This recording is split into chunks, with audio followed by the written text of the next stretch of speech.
Welcome back to the watch list. I'm Nicole Pedalides. We're holding on to some green. We're off the highs of the day, but still green across the board. Every single sector is higher. Stephen Dickens, CEO and principal analyst at Hyperframe Research, is with us. Thank you so much for being here. Glad you're here. So, some of your thoughts. I mean, we did have the Nvidia conference last week. What was the takeaway? Yeah, so three big takeaways for me. Nvidia, obviously a huge part and underpins the AI trade. Jensen obviously was super bullish. We got a roadmap with Rubin and what's coming with Blackwell Ultra. So they painted a really strong picture, starting to give us visibility now into that roadmap, becoming a platform company. So they've really got to start to share some of that visibility with their partners about what's coming. So, do you think Nvidia is a winner, I mean, from here, or were we left with a lot of questions? Absolutely. I think they were positive and bullish on what they were doing around language models, the entire software stack with NIM and with CUDA. They also painted a vision for AI factories. Jensen's talking about these intelligence factories, reimagining how the landscape's going to look for data center. So really bullish. It's becoming the Woodstock of the AI landscape and really starting to mature. And we'll talk about this, about some of the partners that were there, but really becoming that place where everybody goes to make a launch, make an announcement about AI. I think there's been so much investment with AI there. I saw one article that said even Mark Zuckerberg didn't realize how much they were spending on AI. I mean, like, you know, it's just each company comes out, they have the quarterly reports, and the CapEx spend for AI is huge. And you have names like Oracle and HP, Dell, Lenovo. You're following a lot of names. Your thoughts on AI and the AI trade? Is that still going? Should people still be investing in AI? Well, Jensen paints this picture of a trillion-dollar market, for AI, and I believe in that. The trajectory we're seeing, we're still really early, Nicole. I think if you think of where we are in the internet type of landscape, this is 1999. Think of where we were in mobile. We're in 2007. We've been talking about AI solidly for the last 18 months. If you look at the public cloud, AWS is 19 years into that journey. We're 18 months, 2 years into the AI journey. So we're still really early, and there's still a lot of runway to go. Are we worried about, DeepSeek and how that may have fitted? I mean, a lot of folks I've had on that were in the tech space said it certainly spooked the market for a short time, but it showed that everybody can move together and that, nothing really changes. Well, I think the thing I took away from DeepSeek was we're going to see these new reasoning models. Jensen was also really bullish on what's happening with inference rather than training.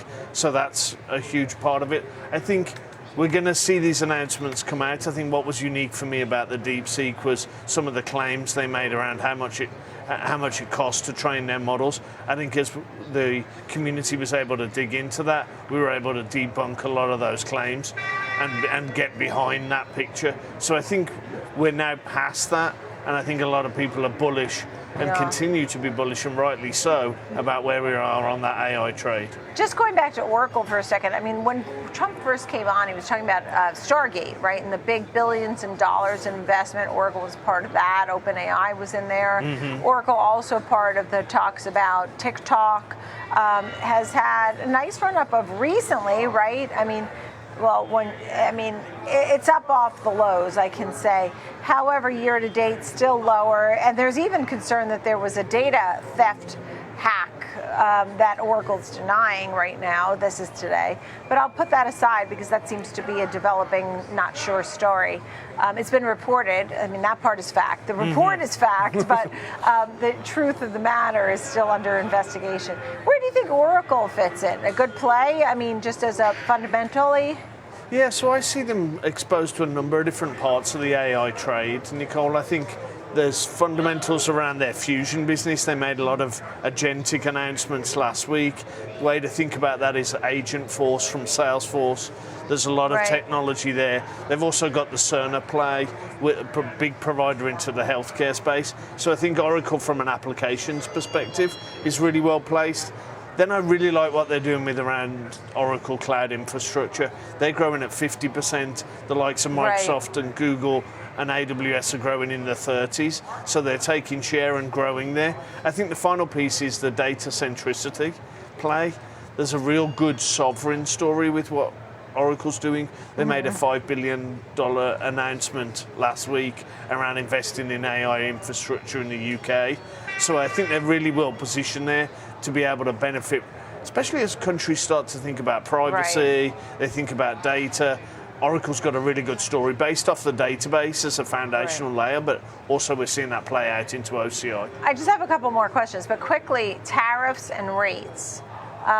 Rates are around 4.31 today for 10-year bond. I mean, there's still concerns about what tariffs may be used or not used.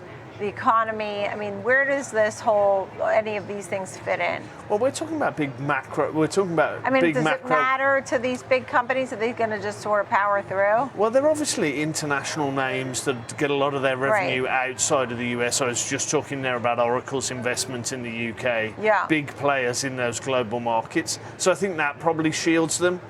Larry Ellison talking about Oracle, very well positioned with the administration. Some of the things you talked about as a sort of lead into the story there. So I think there's really good positioning, particularly for Oracle, with the current administration. I think some of those macro buffets are what we've seen hitting the stocks of late, but I think some of the fundamentals that I track from a technology point of view, those I see as long-term bullish.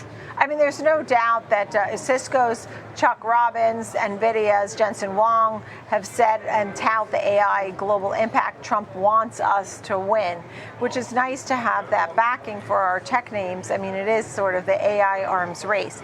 If you were going to say 3 things about AI or what we should know about a company or something, if it's my aunt or something and she's at the water cooler, I mean, what do we need to know? Is AI revolutionary here, and what names lead? What's the 3 water cooler points? So I think the 3 key takeaways from me, Nicole, would be we're still early. We're going to see this roll across our entire lives, whether that's everything from that water cooler. That water cooler will be AI powered eventually. We're going to see it roll out to robots and robotics that came out from Nvidia. We're going to see it impact our social media platforms. So I think there's the breadth would be the first point I'd make. Second point I'd make, we're still early. That's still going to roll out across a lot of the sectors. We're going to see it in our cars, in our phones, in our devices, in our home. All that's still to come, really. And then the third thing I'd say is don't be worried that AI is coming after your job. I really would say that point. There's been a lot of hype around that. I think it's like the typewriter and the PC. The job will change with AI, but we're still going to need a lot of humans in the loop. Yeah, understood. I saw something on Instagram. I never know what's real. It was an Instagram AI agent trying to book a room for another with an AI agent, and they went to some special gibberish language where they were beeping like R2D2. They stopped talking regular because they were both AI. I don't know if that's real. We can talk about it later.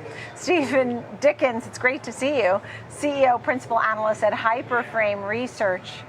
Thank you very much.